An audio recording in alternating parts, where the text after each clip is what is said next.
Salve, salve, galera! Terça-feira, terça-feira gorda, terça de carnaval, a festa da carne. Mas nós estamos como? Trabalhando, doutor, para chegar mais longe. Agora chegou a vez de analisar um outro autor que é considerado um dos grandes nomes da literatura nacional. Trabalhamos a teoria literária no sábado de carnaval, trabalhamos vários textos poéticos da pós-modernidade no domingo de carnaval, trabalhamos Joaquim Maria Machado de Assis, o maior escritor da literatura brasileira de todos os tempos, na segunda-feira, e agora trabalharemos ele, rapaz, Afonso Henriques de Lima Barreto. O Lima Barreto, que para muitos é o sucessor do Machado de Assis, o cara também do Rio de Janeiro, que denuncia a realidade, que analisa o comportamento humano, só que o faz flertando com a modernidade, com linguagem mais simples. Então tá aí, fica a dica, o autor sempre presente em vestibulares, e aí para terça-feira foi o autor escolhido. Vamos nessa! O excerto da obra literária é o fragmento, publicado originalmente em 1915, século XX, isso é moderno, né? Critica a corrente de pensamento positivista Quando eu digo que é moderno, porque no começo do século XX nós temos o mundo inteiro é a modernidade. Mas cronologicamente no Brasil, entre 1902 e 1922, nós temos um período em que os autores ficam numa espécie de indecisão entre a tradição e a modernidade, que ficou conhecido como pré-modernismo.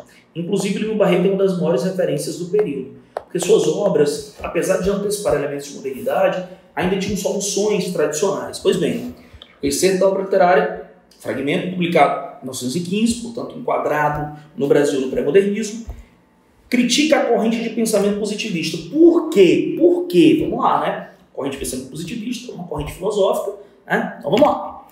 Triste Fim de Policarpo Quaresma, obra-prima do Lima Barreto. Nessa.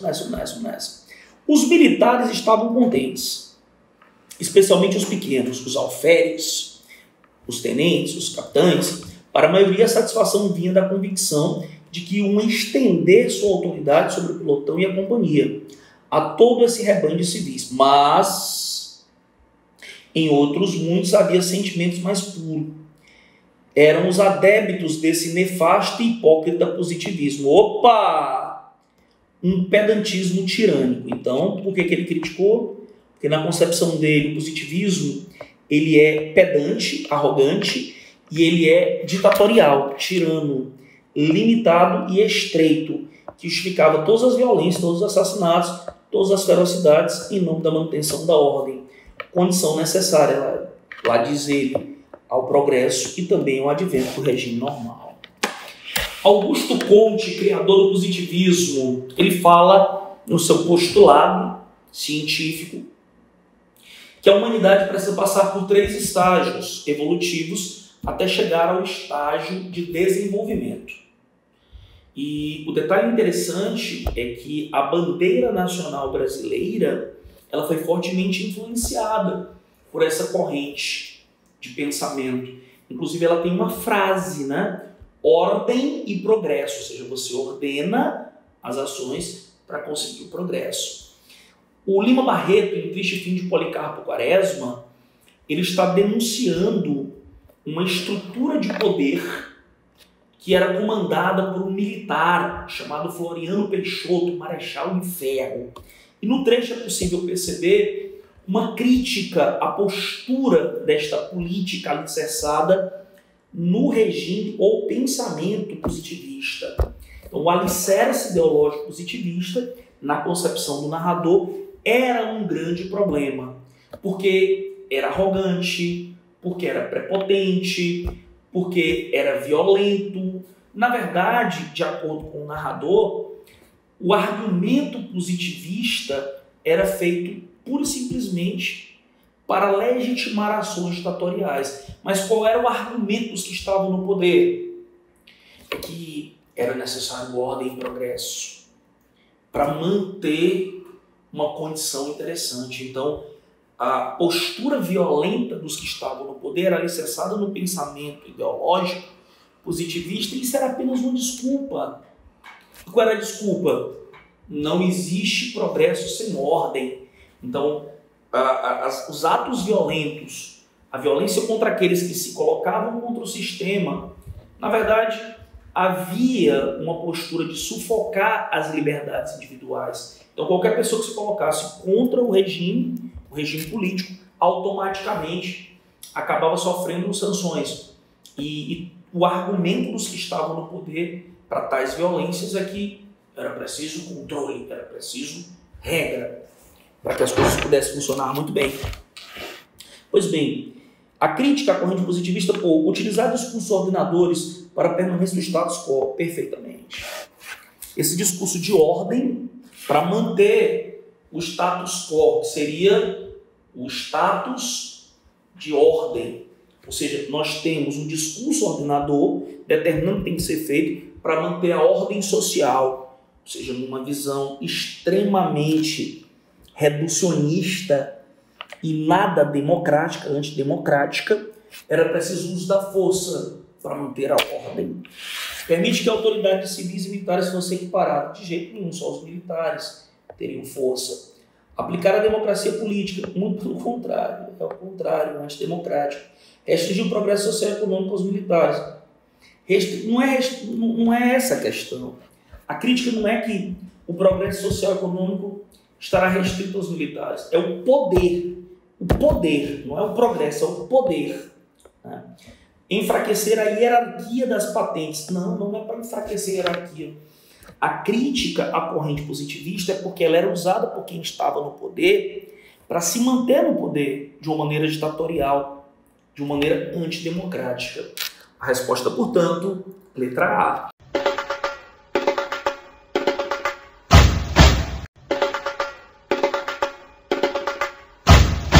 Terça-feira de Carnaval, item 2. É correto afirmar que o fragmento a seguir pertence ao livro Triste Fim de Policarpo Quaresma, do Afonso Henriques de Lima Barreto. Além disto, os subúrbios têm mais aspectos interessantes. Você está vendo que o foco deles são os pobres, né? Essa é uma diferença entre ele e o Machado de Assis, porque o foco da crítica do Machado de Assis era na burguesia, na elite, nos ricos, né? E o foco do Lima Barreto era nos pobres. Então, o olhar machadiano era para o ambiente rico e o olhar do Lima Barreto era para o ambiente pobre. Ambos focalizavam no Rio de Janeiro, né, no espaço que viviam, sendo que o meio tinha maior presença ou interferência na conduta com o Lima Barreto, que defendia o pensamento determinista por muitas vezes, diferentemente do Machado de Assis, em que o espaço era pouco importante, porque para ele o interessante era o ser humano. Pois bem, além disso, os subúrbios têm mais aspectos interessantes. As casas de cômodos, quem as suportaria lá, constituem um deles bem inédito. Casas que mal dariam para uma pequena família são divididas, subdivididas. E os minúsculos aposentos assim obtidos, alugados à população miserável da cidade. Aí nesses caixotinhos humanos, os caixotes são usados para guardar coisas. Aí seriam caixotes humanos, aí é uma metáfora, né? É que se encontra a fauna nossa, menos observada de nossa vida, sobre a qual a miséria paira com um rigor londrino. Pesado, viu? Pesado. As pessoas ali imprensadas, né? Pesado mesmo. Letra A. O rigor londrino refere-se à forma como eram as habitações de Londres. Não. O rigor londrino é uma referência à postura impassível, insensível, fria dos cidadãos londrinos. Normalmente os ingleses, eles são marcadamente conhecidos pela pontualidade, pela precisão, né? Então, esse rigor londrino seria a precisão londrina. Significa dizer, portanto, que a miséria naquele lugar era rigorosa, muito forte.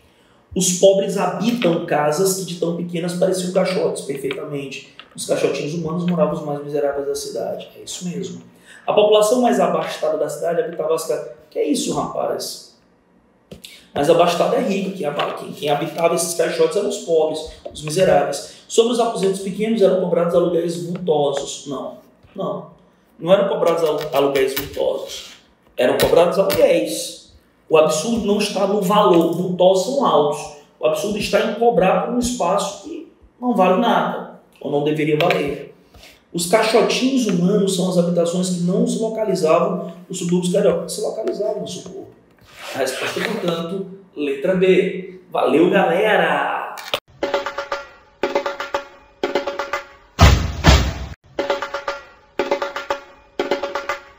Salve, salve, galera! Chegamos ao item 3. Considere o trecho abaixo do romance de Lima Barreto. Não. Vamos ao enunciado. Nesse trecho, extraído do 9º capítulo do romance Clara dos Anjos. Romance muito importante, muito significativo. O romance Clara dos Anjos é um romance que traz pra gente uma reflexão muito forte sobre um tema muito presente na produção do Lima Barreto, que é o racismo.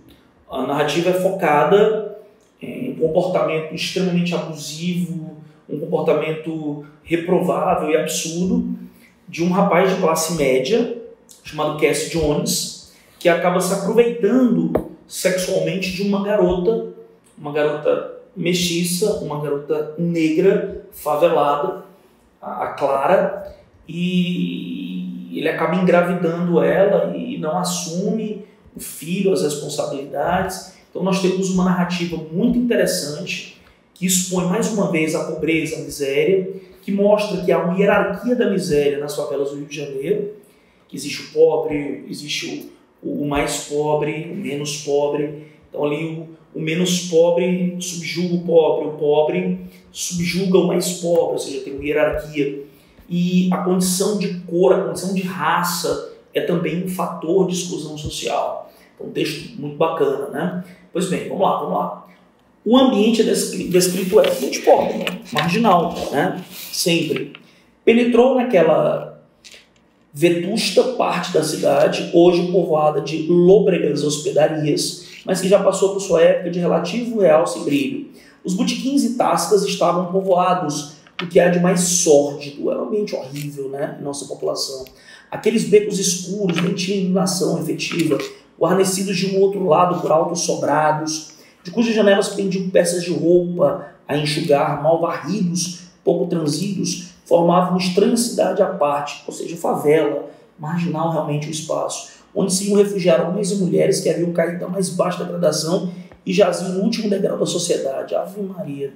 Escondiam na sombra daquelas bestecas coloniais, nas alcovas quartos sem luz daqueles sobrados, nos fundos caliginosos das sórdidas tavernas daquele tristão quarteirão, a sua miséria, o seu opróbrio, a sua infinita infelicidade dos deserdados de tudo deste mundo. Entre os homens, porém, ainda havia alguns de ocupação definida, marítimos, carregadores, soldados, mas as mulheres que eles se viam haviam caído irremessíveis na última degradação, sujas, cabelos por pentear, descalças, umas de chinelos e tamancos, outras, todas metiam mais pena que desejo, como em toda e qualquer seção de nossa sociedade. Aquele agrupamento de miseráveis era bem o índice dela. Havia negras, brancas, mulatas, caboclas, todas niveladas pelo mesmo relaxamento e pelo seu triste destino. Letra A. Um ambiente descrito. Um recanto arruinado do Rio de Janeiro, cuja pobreza perturba os planos amorosos de Cassie e Clara. Essa informação final é que está errada. Um espaço público na capital do país, a capital federal é o Rio de Janeiro, em que uma mulher embriagada acusa Cassie de tê-lo desonrado. É preciso um conhecimento prévio para responder a essa questão, mas o protagonista de fato havia desonrado muitas mulheres. O ambiente é sempre um ambiente degradado, destroçado do Rio de Janeiro, do subúrbio, né? Um arruamento irreconhecível para o protagonista. Não, para o protagonista não, porque ele vivia naquele ambiente. Uma vizinhança arruinada e miscigenada onde morava Mahamaki, com quem Cassie Jones tinha uma dívida. Extrapola, né, o texto. O Cassie Jones não tinha uma dívida com o Mahamaki. Na verdade, o Cassie Jones ele teve uma chateação com o Mahamaki, porque Mahamaki, que era padrinho de Clara dos Anjos, ao perceber que Cassie queria fazer mal à menina, queria seduzi-la, ele deu uma prensa no Cassie. O Cassie acabou matando o rapaz. Não é uma dívida, tá? Há uma rivalidade. Um subúrbio formado por favelas, sim, que eram habitados por trabalhadores pobres e mulheres degradadas. Efetivamente, né? Um subúrbio formado por favelas, com certeza, que eram habitadas por trabalhadores pobres e mulheres degradadas. Não apenas, né? Era um ambiente cheio de confusão e problema, né? A resposta, ela extrapola o mero conhecimento do texto. Você precisaria conhecer efetivamente a narrativa. A resposta é a letra B. Valeu, galera!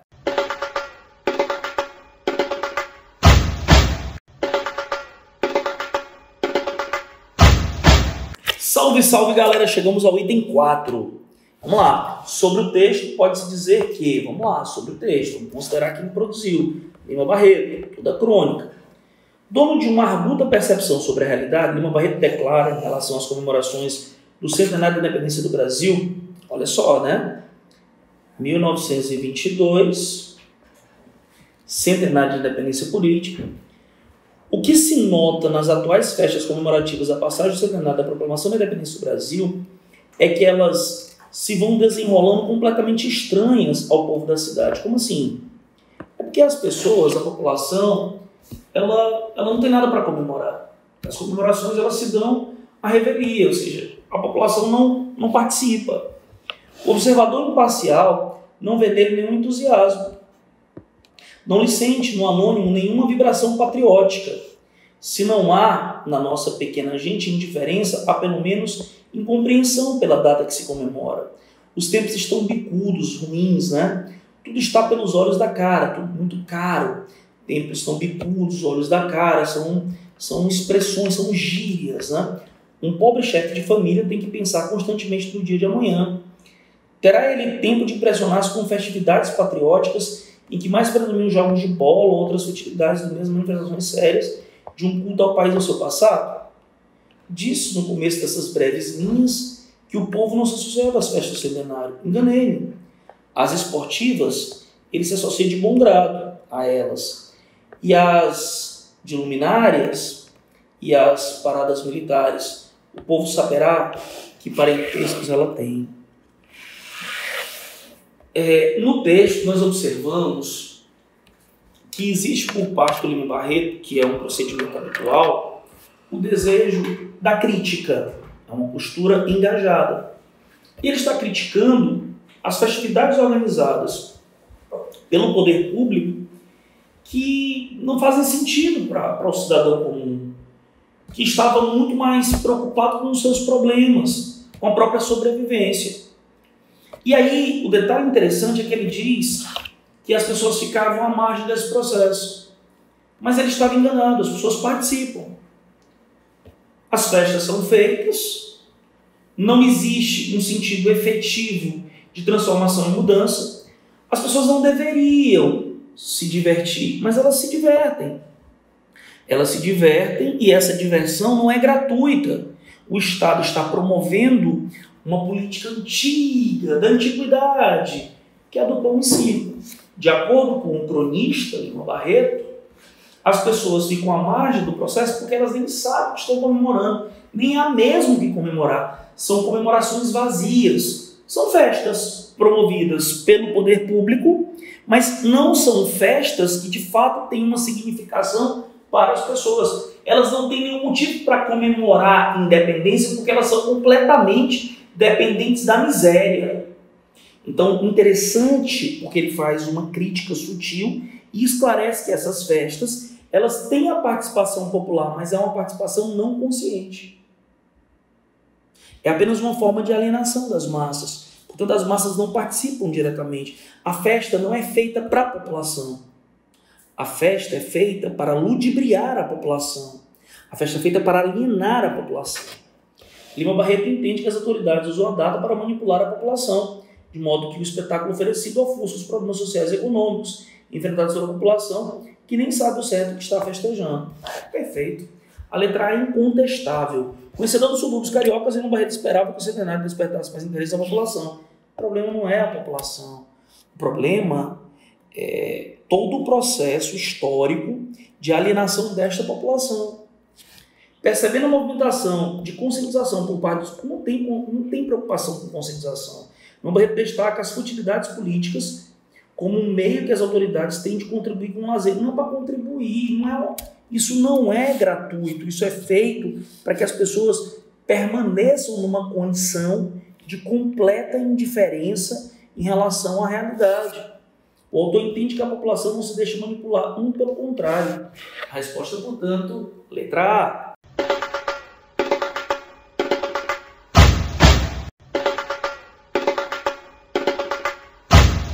Salve, salve, galera! Chegamos ao item 5, né? É correto afirmar que o texto, vamos lá, né?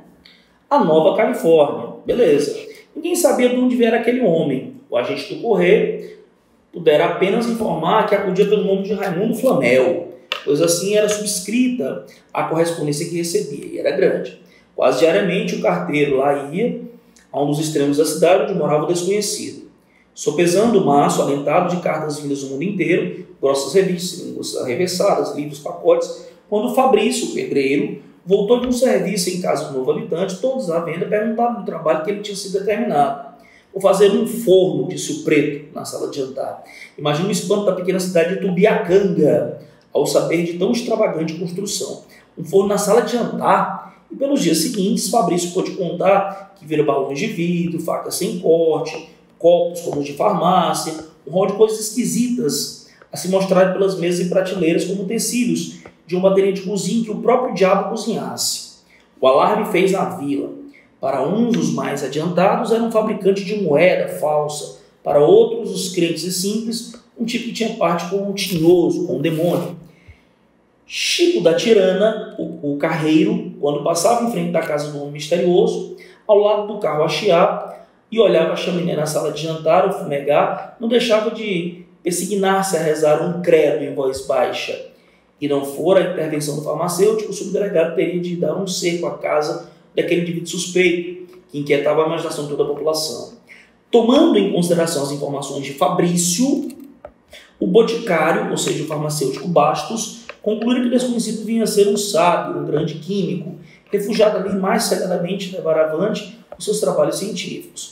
Homem formado e respeitado na cidade, vereador médico também, porque o doutor Jerônimo não gostava de receitar, e se fizera sócio da farmácia por mais em paz de viver. A opinião do Bastos levou tranquilidade a todas as consciências e fez com que a população cercasse de uma silenciosa admiração a pessoa do grande químico que viera habitar a cidade. De tarde, se o viu passar pela margem de Tubiacanga, subia-se aqui e ali, olhando perdidamente as águas claras do riacho, cismando diante da penetrante melancolia do crepúsculo. Todo se descobriu, e não era raro que as boas noites acrescentassem doutor, e tocava muito o coração daquela gente a profunda simpatia, como se tratava as crianças, a maneira pela qual contemplava, parecendo pedaços que se tivesse nascido para sofrer e morrer. Na verdade, era de ver-se sob a doçura suave da tarde a bondade de Messias, com que se afagava aquelas crianças pretas, tão lisas de pele e tão tristes de modos, mergulhadas no seu cativeiro moral, e também as brancas, de pele baça, gritada e áspera, vivendo amparadas na necessidade caqueixia dos trópicos. Por vezes, vinha-lhe a vontade de pensar qual a razão de ter Bernardin de Saint-Pierre gasto toda a sua ternura de Paulo e Virgínia e esquecesse os escravos que o cercavam. Em poucos dias, a admiração pelo sábio era quase geral, e não era unicamente porque havia alguém que não tinha em grande conta os méritos do novo habitante, Capitão Pelino, mestre escola e redator da Gazeta do Tubiacanga. O órgão local é afiliado ao partido situacionista, embirrava o sábio. Vocês vão de ver, dizia ele, esse tipo caloteiro, um aventureiro, talvez um ladrão fugido do Rio. A sua opinião em nada se baseava, ou antes, baseava-se no oculto despeito vendo na terra do rival para a fama o sábio que não gozava. Não que Pelino fosse químico, longe disso, mas era sábio, era gramático. Ninguém escrevia em Tubiacanga que não levasse bordoado do capitão Pelino. E mesmo quando se falava em algum homem notável lá no Rio, ele não deixava de dizer. Não há dúvida, o homem tem talento, mas escreve, um outro de resto, e contraria os lábios como se tivesse engolido alguma coisa amarga. Toda a vila Tubiacanga acostumou-se a respeitar o solene Pelino, que corrigia e emendava as maiores glórias nacionais, um sábio. Ao entardecer, depois de ler um pouco de Sotero, o Cândido de Figueiredo ou Castro Lopes, ou de ter passado mais uma vez a tintura nos cabelos, o velho mestre escola saía vagarosamente da casa, muito abotoado em seu paletó de brim mineiro, e encaminhava-se para a botica do Bastos, a dar 2 dedos de prosa. Conversar é um modo de dizer, porque era Pelino avaro de palavras, usava poucas palavras, limitando-se tão somente a ouvir. Quando, porém, os lábios de alguém escapavam a menor incorreção de linguagem, intervinha e emendava. Eu asseguro, dizia o agente do correio aqui por aí, o mestre escola intervinha com masutite evangélica. Não diga asseguro, senhor Bernardes, em português é garanto. E a conversa continuava depois da emenda, para ser de novo interrompida por outra. Por essas e outras, houve muitas palestradoras que se afastaram, mas Pelino, indiferente, segundo seus deveres, continuava seu apostolado de vernaculismo. A chegada do sábio veio distrair um pouco de sua missão. Todos os esforços voltavam-se agora para combater aquele rival que surgia inesperadamente. Foram inúteis suas palavras e sua eloquência. Não só Raimundo Flamel pagava em dia suas contas, como era generoso, pai da pobreza. E o farmacêutico vira numa revista de específicos seu nome citado como químico de valor. A Nova Califórnia é interessante porque este conto, a Nova Califórnia, ele acabou servindo de base para o desenvolvimento de uma telenovela da Rede Globo de televisão, chamado Fera Ferida. E o tal Raimundo Flamel, ele foi vivenciado na ficção pelo ator Edson Celulari, que àquela altura, né, fazia o papel de um químico que era um alquimista, um cara que estava transformando ossos humanos em ouro. A narrativa acaba se desenrolando de uma forma muito interessante, evidenciando a ganância que se transforma em algo terrível e que gera toda uma confusão na cidade. Narrativa maravilhosa, interessantíssima e que acabou sendo aproveitada pela teledramaturgia. É correto afirmar que o texto explicita a necessidade de considerar o conhecimento humanístico e científico para promover o desenvolvimento dos povos. Não. Caracteriza uma atitude coletiva de estranhamento místico, sem sombra de dúvidas. As pessoas, de uma maneira geral, em Tubiacanga, passam a desconfiar que esse cara, Raimundo Flamel, teria pacto com o diabo. Então, o estranhamento é associado a uma dimensão mística, de um misticismo cristão. Em relação ao cientista, é o fazer científico. Perfeitamente. Letra C, pondera a importância da contribuição do conhecimento gramatical. Não. Pelo contrário, mostra que há uma obsessão por parte do mestre escola, do professor, que era um preciosista, isso era um problema. Apresenta a ciência como uma atividade que envolve coragem. Não. Valoriza os cientistas. Não. O texto foi feito para refletir criticamente sobre o olhar preconceituoso direcionado por uma ambiência mística, por uma sociedade travada por conta da obsessão pela religião. A religião sendo uma forma de alienação da população. A letra B, portanto, é a resposta. Valeu, galera!